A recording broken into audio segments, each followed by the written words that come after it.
huwa illa ot arun mapula prahuwa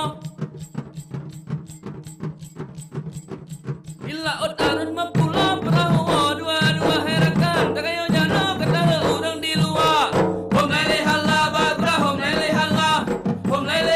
bagra hom lele halla illa ot arun mapula prahuwa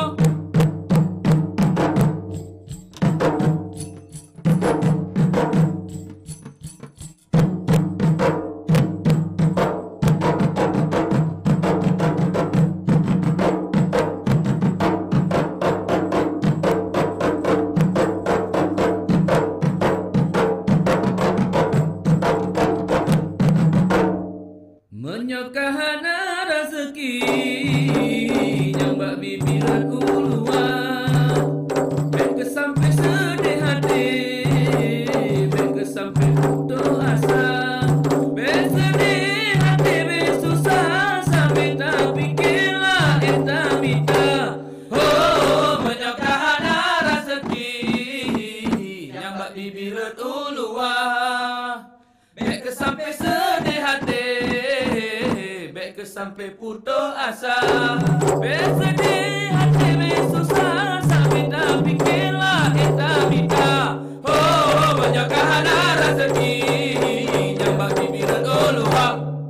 la ilaha illallah Abu Saman ana Sayyidina Umar Abu Saman mati kena rajam di bahaya bunda sama di rumah terus di mata Abu Saman mati kena di bahaya bunda sama di rumah geruh di mata Allah la ilaha illallah Abu Sama ana Sayyidina Umar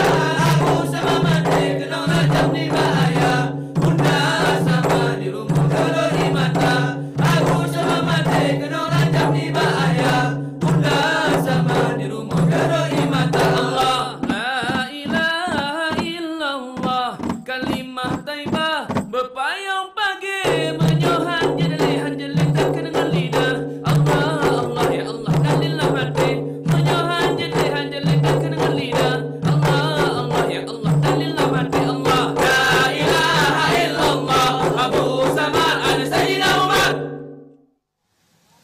76 tahun Indonesia tangguh, Indonesia tumbuh. Jelang upacara penurunan bendera negara Sang Merah Putih. Dan baru saja tadi kita sama-sama saksikan sebuah persembahan tari bernama Tari Rapai Pasi. Iya Iqbal, jadi Rapai sendiri ini merupakan alat musik perkusi khas Aceh seperti pakaian kamu saat ini nih. Betul sekali. Yes, sedangkan Pasi sendiri berarti pesisir. Tari ini mengisyaratkan kedisiplinan, kerjasama dan tolong-menolong dalam masyarakat Aceh sebagai wujud budaya yang berakar pada sumber-sumber nilai keagamaan masyarakatnya. Betul. Nah, sebelum